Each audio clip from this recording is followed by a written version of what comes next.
noches, mi nombre es Alejandro Schneider. Quiero agradecer profundamente a los compañeros del PTS que me invitaron acá a la jornada, a los compañeros de la universidad. Para mí es un placer estar con ustedes y fundamentalmente compartir la mesa con dos dirigentes obreros que vienen trabajando durante muchos años en la clase. A ver, mi mirada tiene algunos puntos en común con el compañero que habló, algunos puntos de diferencia, y un poco está también marcada por esta realidad que tenemos. Cuando hablamos con los compañeros, bueno, veniste para Bahía Blanca a hablar de peronismo, clase obrera, izquierda, una de las cosas que estaba un poco presente era en qué momento hablar, qué hablar de eso. Y en cierta forma los acontecimientos de la lucha de clases nos van marcando la agenda y nos va imponiendo determinados temas. Yo venía pensando hablar de otra cosa y necesariamente no voy a hablar de historia todo el tiempo, pero para comprender la realidad, comprender nuestro presente, tenemos que hablar de historia, porque la historia es una gran maestra y nos da muchas lecciones. Y de hecho, la clase dominante y sus partidos permanentemente no hablan de historia. Estamos hablando permanentemente de la Cámpora. ¿Y quién era Cámpora? Estamos hablando de la Gelbar. Los empresarios K, el otro día en el programa de Tenenbaum, se reúnen y dicen: nosotros somos la Gelbar. ¿Quién era Gelbar? ¿Sí? O si hoy le sale a retrucar la Juan Domingo. Y en un momento alguien va a decir: bueno, la López Rega, ¿no? A ver quién tiene la cara, si la López Rega o la Isabel. Pero no me extrañaría, porque este es un país tan generoso que nos puede pasar todo eso. Y encontrar algún personaje y demás, digo, no solamente los trabajadores tenemos que recuperar la memoria histórica, porque la clase dominante permanentemente utiliza la memoria y la utiliza para dar un sentido. Y acá un poco en este debate, que hablamos del presente, el compañero tocó un tema un poco que está como siempre, como sabido, como hablado, que es hablar de clase obrera y peronismo. Y en realidad la historia argentina, o la historia de la clase obrera, no empieza con el peronismo, tiene una rica historia anterior, ¿sí? Por lo menos de 1870, 1880, con las primeras organizaciones obreras. Entonces, digo, Perón todavía no había nacido y ya había clase obrera. Esto es importante para marcar, porque los viejos peronistas dicen: no, digo, mi viejo peronista, toda la vida. Digo, yo me crié en un ambiente donde me hablaba de la resistencia, qué grande, los bombardeos sobre Plaza de Mayo, etcétera, etcétera. Hablaba de mi tío que estaba preso, yo pensé que era chorro, no, era preso por la Libertadora, después fue preso por Conintes. Digo, hay una rica historia de la clase obrera en nuestro país. Qué importante es rescatarla en estos momentos. ¿Por qué? Porque durante años que desde la academia, desde los medios de comunicación, de todos los ámbitos nos bastardearon diciendo que la clase obrera no existía, y de repente nos encontramos con un pequeñito hecho, lo de allá, no, digo, es pequeñito si uno lo ve en comparación, en perspectiva histórica, y tembló todo el mundo, periodistas que se reposicionan, decíamos, políticos que dicen: bueno, yo quiero estar acá, no quiero estar, etcétera, esto lo que hace Moyano es malo, cuidado, posibilidad de golpe, etcétera. Y digo, no fue nada comparado a la rica historia que tiene nuestra clase obrera y que durante años fue ocultada. Durante años. Digo, pensemos en Irigoyen. Irigoyen fue uno de los presidentes que aparece en la historia como democrático, fue uno de los más masacradores de obreros. En comparación con lo que hizo la dictadura militar, Irigoyen tuvo un tental de muertos y aparece como un presidente democrático.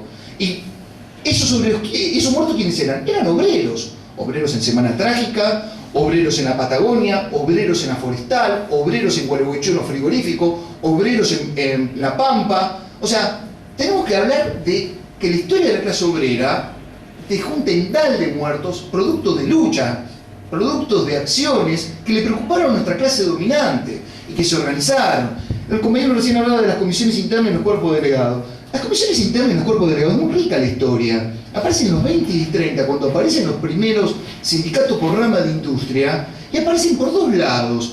Por un lado, aparece la propia patronal, por ejemplo, la patronal Campomar, que era dueño de grandes textiles en la zona de Lanús, Valentín Alsina, un hombre inspirado en la encíclica de Rerum Novarum, de la doctrina social de la Iglesia, decía: Los obreros tienen que estar organizados. ¿Por qué? Porque tienen que ser buenos colaboradores, buenos empleados, tienen que trabajar horario, tienen que tener derechos y deberes, etc. Bien, la patronal ya tiene un discurso en los 20 y 30 de organizar. Incluso hay un cura llamado el padre Pedro Grote que se dedica a organizar y crear los círculos obreros católicos. Ahora bien, también había organizaciones de izquierda, anarquistas, comunistas, que también empezaban a plantear que tenían que organizarse los trabajadores en las fábricas, tener sus sindicatos, tener sus propias herramientas de lucha para salir y pelear desde la jornada de trabajo hasta los ritmos de producción. Digo, esto es antes del peronismo. Y ya antes del peronismo, incluso en la provincia de Buenos Aires hubo un gobernador con un tinte claramente fascista, que fue Manuel Fresco, que dijo claramente: hay que hacer una ley donde obligue, el Estado esté obligado a conciliar trabajadores con patrones. Lo dice en la década del 30. Perón es post-45, post-43 desde la Secretaría de Trabajo y Previsión, antiguo Departamento de Trabajo. O sea, está diciendo, Fresco decía: yo quiero a los trabajadores organizados bajo la bandera celeste y blanca, bajo la Iglesia Católica, etc. Y quiero que los patrones también se organicen. O sea, él, ¿dónde tenía Fresco sus asesores? En hombres que venían de la experiencia del franquismo. Entonces, claramente están planteando esto, de que los trabajadores en los 30 tenían que estar organizados. Y decía, yo prefiero, y después Perón lo va a parafrasear bastante bien, prefiero las masas organizadas antes que desorganizadas. Entonces, hay también una mirada desde el Estado a favor de la organización. La pregunta es ¿por qué? La pregunta es porque veía el Estado que primero reprimía a los trabajadores. Recordemos desde 1880, cuando los trabajadores empiezan a plantear toda una serie de reclamos por la disminución de la jornada laboral, la respuesta es la represión. Pero después, por ejemplo, con el gobierno de Roca, el segundo gobierno de Roca, empieza a tener la política de la zanahoria, o sea, de la zanahoria envenenada. Bueno, veamos si nos damos una especie de ley de trabajo. Y envía a Vialet Macea a recorrer las provincias, a ver cómo es el estado de la clase obrera en el interior del país. ¿Pero para qué? Para domesticarla, para disciplinarla. O sea, hay una mirada ya de clase por parte del Estado, de clase dominante, ya sea sectores agropecuarios, luego sectores industriales, que ven con preocupación a los trabajadores. Frente a eso, llegamos a una máxima expresión, que hay sectores dentro del propio burguesía que dice, bueno, los trabajadores tienen derecho a organizarse. Y el problema es, yo lo quiero organizar. Yo como Estado lo quiero organizar. Yo les quiero sacarle esa independencia de clase. ¿Sí? Porque en un momento tenían independencia de clase. O sea, el compañero hablaba recién del 17 de octubre. El 17 de octubre es un fenómeno de masas, ¿sí? El 17 de octubre es una gran huelga general. Después, ¿qué termina siendo el peronismo con el 17 de octubre? Haciéndolo un ritual. El día donde se elegía a la mejor trabajadora textil, al mejor bombero, etc. O sea, de un día de lucha pasó a ser un día de fiesta. ¿Qué pasó con el 1 de mayo? Un día de lucha, un día de combatividad, un día de huelga general, un día por reivindicaciones, un día donde se habla de los mártires de Chicago. ¿Qué pasó a ser? Un feriado. O sea, ¿qué pasa con el 24 de marzo? ¿Cómo el Estado, ante determinadas fechas históricas, apropia, se queda con ese contenido y le da otro significado? Digo, para pensar. Y en este caso, si hay algo bien claro, es que el Estado ya no va a dejar que los trabajadores se organicen. Le ponen una ley que es el cáncer del movimiento obrero, para mí, lo digo en términos personales, que es la ley de asociaciones profesionales. Le dice el Estado, que es enemigo de clase, cómo organizarse. Y eso lo hace Perón. Lo hace Perón. Y dice, hasta acá puede haber determinados tipos de sindicatos. O sea, Perón tiene una estrategia muy clara. Vamos a organizar trabajadores donde no están organizados. Aquellos trabajadores que están organizados con alguna corriente comunista, socialista, vamos a tratar de hacer sindicatos paralelos y ir ganándolo. Y por otro lado, en determinadas circunstancias, cuando vamos a tener determinadas sindicatos que compiten, lo que pasó con Textiles, lo que pasó con originariamente la Unión Obrera Metalúrgica, etc., vamos a tener nuestros propios sindicatos. Y después de las leyes de asociaciones profesionales, van a quedar los únicos sindicatos, un solo sindicato por rama de industria. ¿Y cómo va a ser esa conducción? Una conducción centralizada. Y va a haber una conducción, además, ¿sí?, verticalizada. Y aquellos sindicatos que no respondan a tal o cual, quedan fuera de la ley. ¿Sí? Y entonces, si ustedes quieren organizar una elección, o quieren presentarse ante una lista burocrática, ante Cavalieri en comercio, le tienen que pedir permiso a su enemigo de clase para tratar de organizarse. ¿Y esto cuándo surge? Con el peronismo. Perón tiene esto presente. Y los sucesivos gobiernos también. Y acá el compañero dice algo interesante. Las comisiones internas de los cuerpos delegados, que son previos, con el peronismo crecen. Pero claramente el peronismo va a tener una política de empezar a domesticarlos, de empezar a reglamentarlos. Y los gobiernos posteriores al 55 también lo van a querer reglamentar. ¿Por qué? Porque van a querer reglamentar el corazón de una fábrica, el corazón de un taller, el corazón de una oficina, el que va a disputar palmo a palmo con el supervisor los ritmos de producción, el que va a disputar palmo a palmo los accidentes de trabajo, el que va a disputar palmo a palmo toda la cuestión que tenga que ver con la producción, y no que sean simplemente dóciles. Y eso va a ser un problema que van a tener todos los gobiernos después del 55. Pero ya Perón lo había planteado. Antes de que lo derroquen, se realiza un congreso de la productividad en marzo del 55, Perón es derrocado en septiembre, donde el lema es que los sindicatos tienen que garantizar la productividad que las empresas necesitan, que el Estado necesita a raíz del segundo plan quinquenal. O sea, cuando Perón hace una serie de acuerdos con las empresas extranjeras en su segundo gobierno, que dicen, vengan, inviertan en este país que le damos todas las garantías, hacen un acuerdo con la Fiat, con la California Petroleum, hacen un acuerdo con la Mercedes-Benz. Una de las cosas que le dice la patronal es que nosotros queremos cambiar las condiciones de trabajo, que los trabajadores dejen de tener convenios tan favorables. Entonces, una de las cosas que empieza a discutirse desde el 53, Congreso de la Cofindustria, auspiciado por Perón, auspiciado por Gelbar, la Gelbar, ¿recuerdan? La Gelbar, que era el que se encarga de armar la primera entidad patronal de pequeños y medianos empresarios a nivel nacional, la CGE, la Confederación General Económica.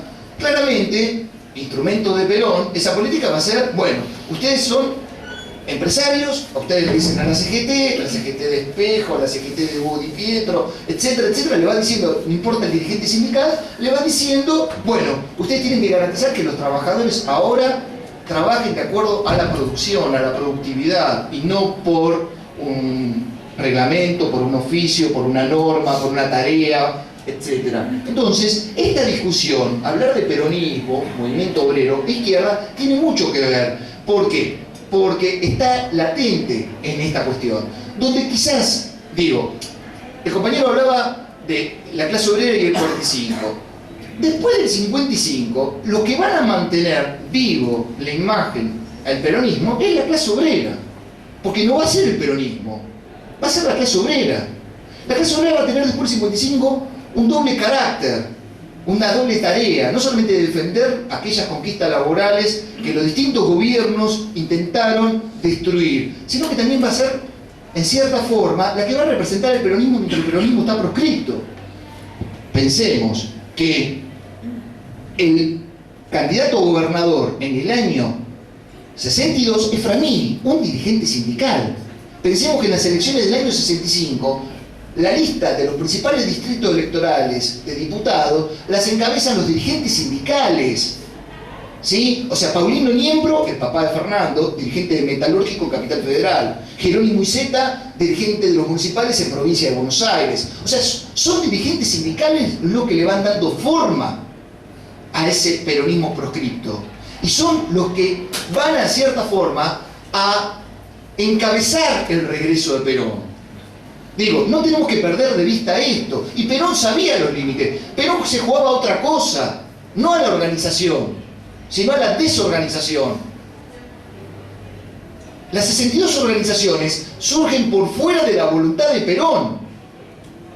Las luchas surgen por fuera de la voluntad de Perón. Y muchas luchas fueron las de la década del 60. El compañero hablaba de las ocupaciones fabriles de la década del 70 cuando sube Cámpora. Yo les recuerdo que el segundo plan de lucha de la CGT, en mayo-junio del 64, 11.000 establecimientos fabriles fueron ocupados, 4 millones de trabajadores se pusieron al frente.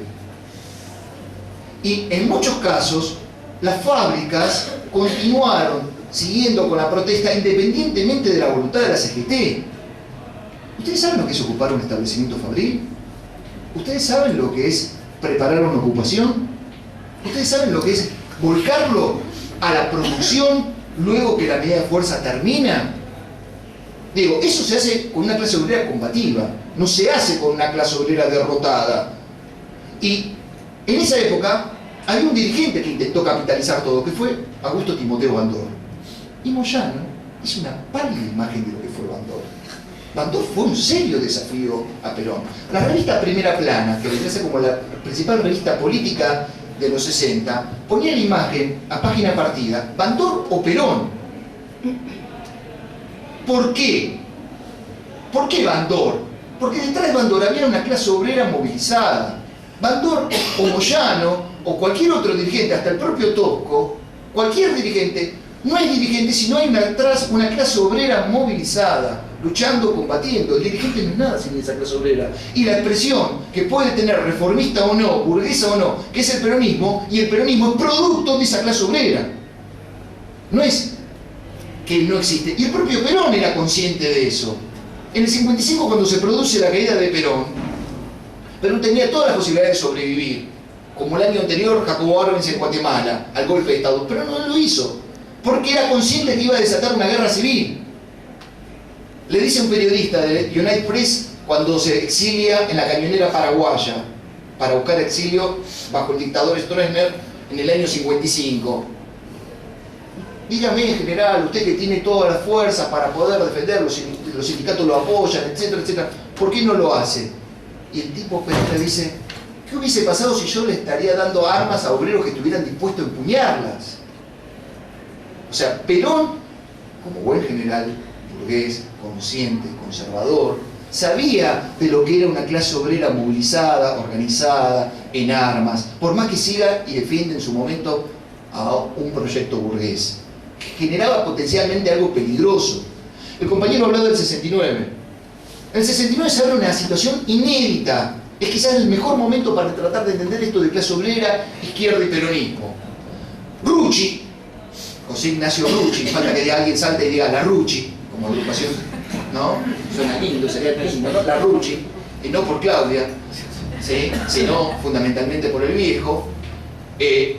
Rucci, tras reunirse en el año 72 con Lanuse, ya era secretario general de la UOM, de la CGT, ya antes Lorenzo Miguel el año anterior había sido secretario general de la UOM, elegido. Rucci era el soldado de Perón en el movimiento obrero. Era algo novedoso para la época que un metalúrgico encabece la CGT. Por lo general siempre lo metalúrgico, que era el principal gremio, no encabezaba la CGT. Fíjense por la situación, por la coyuntura abierta del 69, como decía el compañero, claramente el gremio rector del proletariado tenía que encabezar la CGT y a instancia del propio Perón. Rucci sale de una conversación en Casa Rosada con Lanuse, tratando de buscar alguna salida electoral en el 72, y dice Rucci, qué paradoja de la historia. En el año 55 Perón se fue del país para evitar un baño de sangre. Hoy tiene que volver para evitar otro. ¿Quién era el que estaba generando el baño de sangre o qué es lo que podía generar un baño de sangre? Era la situación del movimiento obrero. Un movimiento obrero que en 1969, en 1970, empezaba a poner en discusión el problema del poder en el país. Empezaba con sus organizaciones a discutir, no solamente discutir el papel de la dictadura de Onganía, discutir también qué tipo de país había que empezar a hacer a partir de sus organizaciones laborales. Estaban haciendo el clasismo, y el clasismo también es producto de una historia de la clase obrera, de una historia que permanentemente aparecía y que distintas direcciones le intentaban acapararse. Y el clasismo claramente estaba cuestionando esa losa burocrática que tenía el movimiento obrero, que había que sacarse, esa burocracia que en los 60 había entregado luchas como la lucha de las ocupaciones fabriles, esa burocracia que terminaba diciendo confiemos en Perón.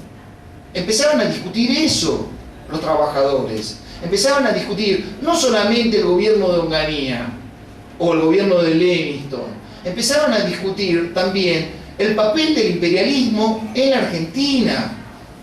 Y ese clasismo era una preocupación para los sectores dominantes. Y empezaron a haber toda una serie de fórmulas, acuerdos. Los radicales, que eran históricos enemigos del peronismo, empezaron a unirse. Empezaron la Hora del Pueblo, ¿sí? El Partido Comunista también empezó a buscar alguna salida, el Encuentro Nacional de los Argentinos, el propio gobierno de la NUCE, el GAN, el Gran Acuerdo Nacional. Este partido lo jugamos entre todos, era la propaganda oficial, ¿sí? Bueno, todas estas salidas, ¿qué es lo que buscaban hacer? Era contener la situación de explosión social que se estaba viviendo, que había nacido en Córdoba y que rápidamente empezaba a trasladarse a otros lugares del país. Porque no era solamente el cordobazo, fueron otro cordobazo más en el 71 que le rompe el alma a Levington y el proyecto reformista de acaparar, el Viborazo. 2 rosariazos, 3 tucumanazos y una serie de puebladas en el conjunto del país. Mar del Plata, Trelew, Mendoza, General Roca, San Cristóbal, Santa Fe. Podemos mencionar infinidad de lugares donde puebladas o explosiones obreras a través de sus organizaciones sindicales incluso superaban. Porque acá el compañero hablaba del cordobazo. El cordobazo fue superado, como decía Agustín Tosco. Fue superado por la acción, por los hechos, como el rosariazo. Fueron superados por sus direcciones. Fueron superados porque, ¿acaso Pilio Torre quería eso? No quería Pilio Torre eso. Para nada. Para nada. Porque había una acumulación de bronca desde el 55 muy fuerte y ya ninguna dirección pseudo burocrática, reformista, peronista, radical, lo que sea, podía contener una situación de explosión social, y era necesario que Perón llegue porque estaba la posibilidad latente de que esa clase obrera que se estaba organizada empalme con un partido obrero revolucionario. Estaba abierta esa posibilidad. No quiere decir que se iba a dar seguro. No significa que necesariamente se iba a dar, pero estaba abierta la posibilidad como no se había dado en otro momento histórico del país.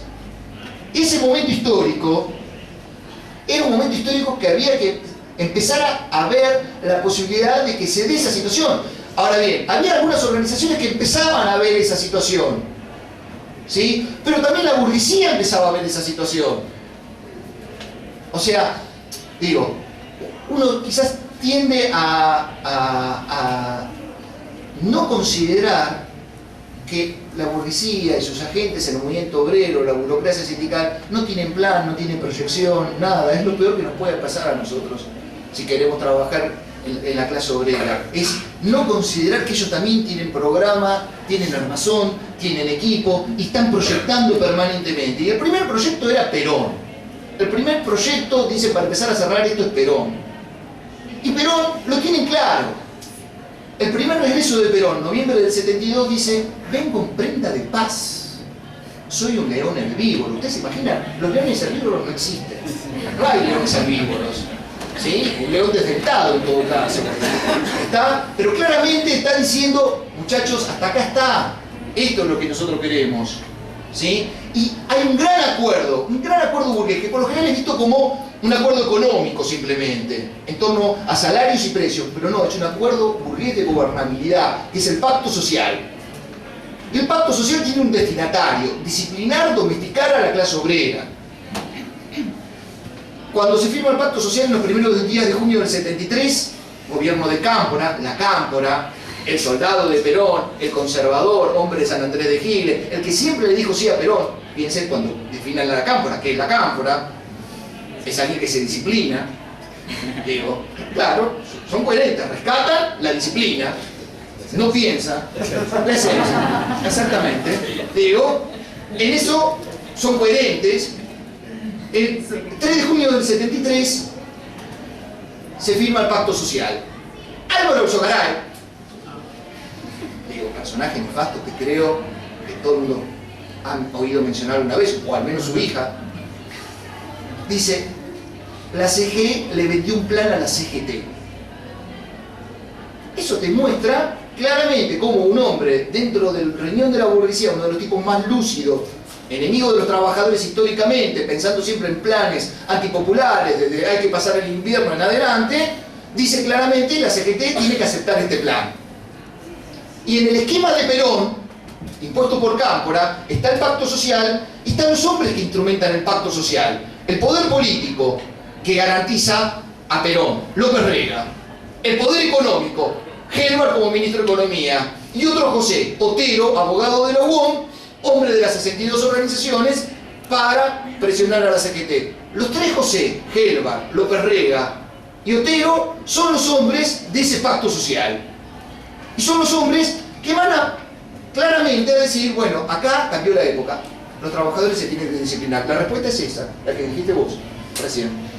Los trabajadores salieron a ocupar establecimientos con un contenido distinto, claro, después de 18 años pensando, quiero volver a la época dorada de Perón, quiero ver lo que me contaron mis viejos, quiero volver a esta situación. Hicimos el Cordobazo, nos bancamos la revolución fusiladora, nos hicimos un montón de cosas. Ahora que somos gobierno nuevamente, queremos efectivamente que el pacto social, bueno, se vaya al tacho y queremos aumento salarial, queremos mejora, queremos guantes en la fábrica, queremos leche en la sección de pintura. Digo, los trabajadores empezaron con las consignas más básicas. Queremos que los compañeros que habían estado despedidos durante la dictadura de Onganía vuelvan otra vez a trabajar. Aparece toda una serie de reivindicaciones clásicas.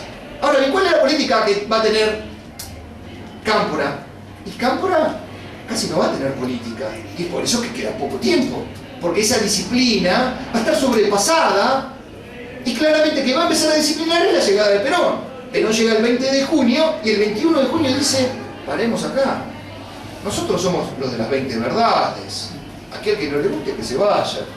Y si esto no va, va a ser tronar el escarmiento. O sea, claramente vengo a disciplinar, a terminar con los problemas.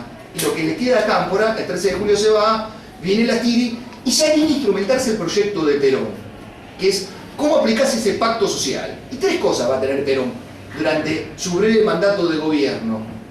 El primer punto, claramente, es terminar con el clasismo. Y con la izquierda que estaban haciendo en el clasismo. Con aquellas organizaciones revolucionarias, aquellos partidos políticos que estaban haciendo trabajo en el clasismo. Y terminar cualquier posibilidad, incluso que el clasismo entre al peronismo y lo quiebre, lo termina reventando y que termine quebrando su pacto de gobernabilidad, que era el pacto social. Y va a empezar tres cosas.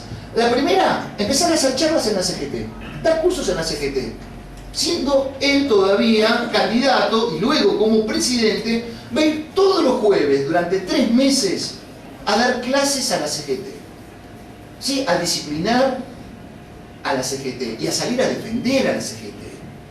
Salir a defender a esa putrefacta burocracia sindical que estaba siendo cuestionada. Y va a empezar a dar cursos.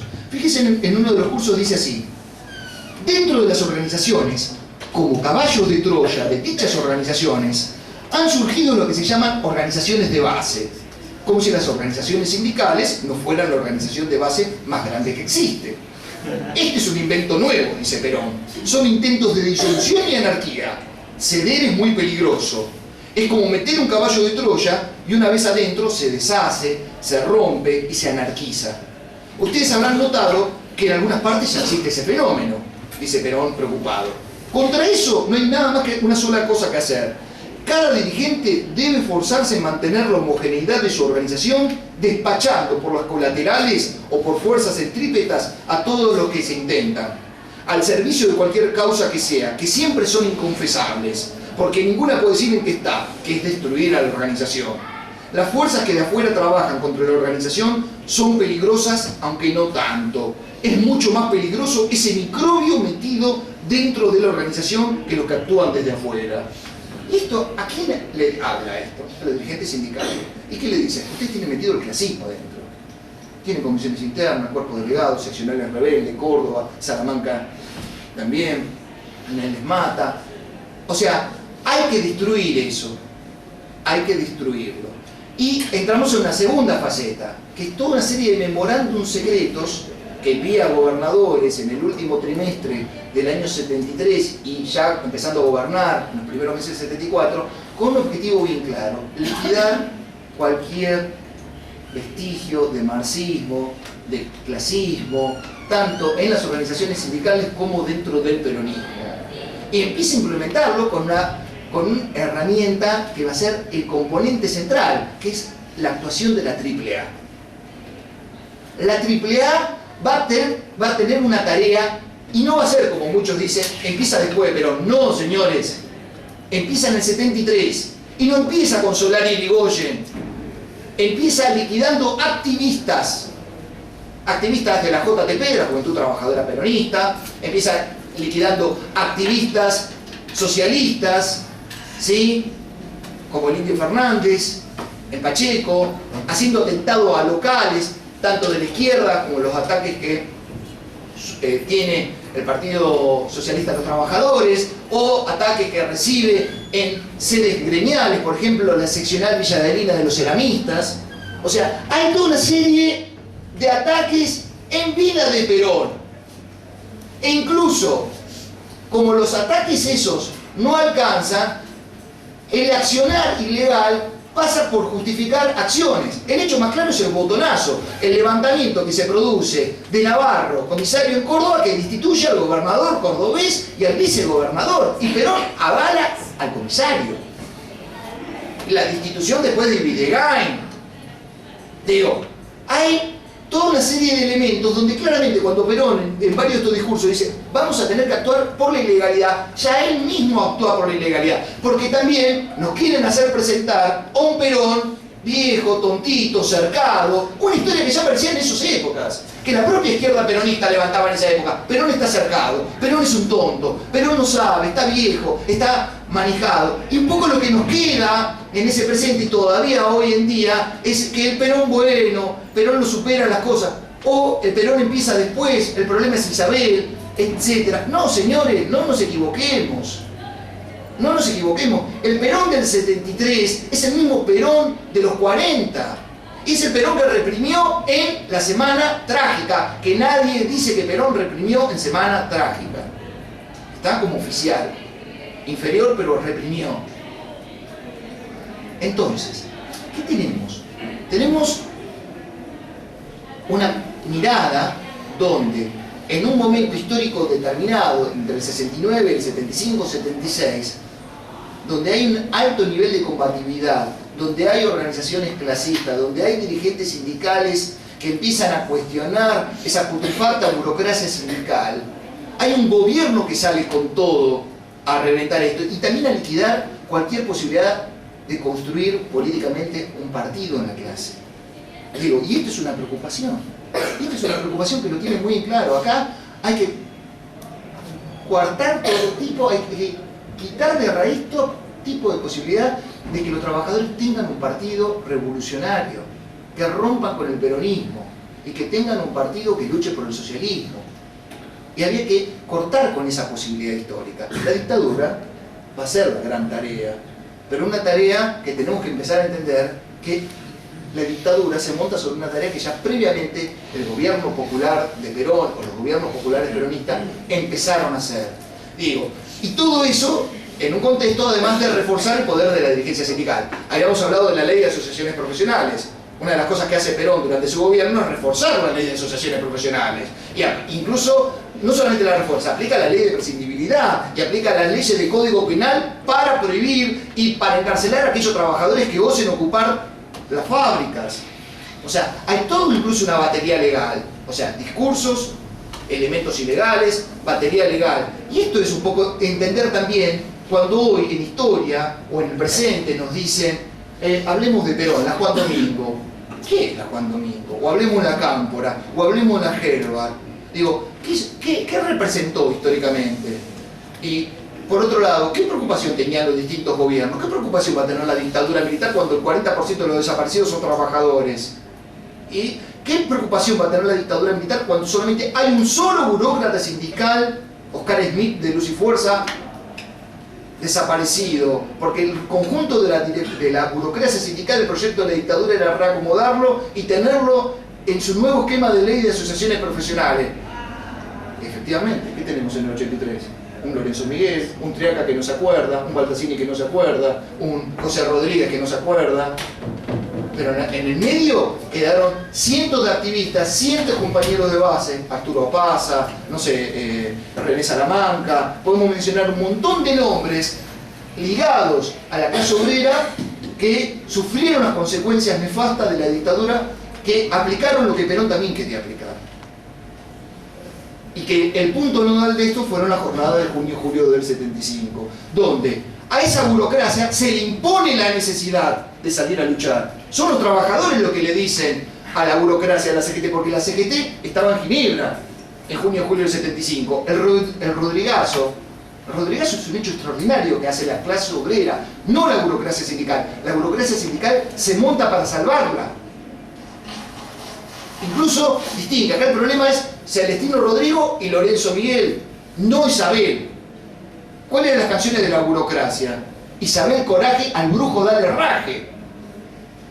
Y ahí, ese era el tema de la burocracia, reacomodarse en el nuevo esquema de poder de Isabel Perón. Pero el problema era de fondo. El problema era que no solamente los trabajadores se tenían que sacar a López Rega, se tenían que sacar a Rodrigo, también se tenía que sacar a esa burocracia sindical y se tenía que sacar de encima a Isabel Perón y ver la posibilidad de hacer una organización de un país distinto y empezar a construir desde las coordinadoras un partido revolucionario que esté al frente de eso y que incluso eso es una disputa en las coordinadoras que va a estar presente entre corrientes reformistas, en corrientes guerrillerosas, en corrientes que no van a confiar en la clase y que van a terminar capitulando al fin y al cabo y que van a buscar otra salida. Y esa es una pelea, y una pelea que también puede estar presente en el futuro. O sea que puede estar y que también la debemos conocer, que es dar una pelea a favor de la independencia de clase, con organizaciones de clase, organizaciones revolucionarias. ¿Sí? Digo, me parece que eso es un punto también para tener presente en la historia. Yo hace muchos años atrás, cuando fueron las luchas de Moyano, Moyano decía, nosotros luchamos contra la dictadura militar. Moyano decía, nosotros sacamos a López Rega y demás. Moyano era parte de la juventud sindical.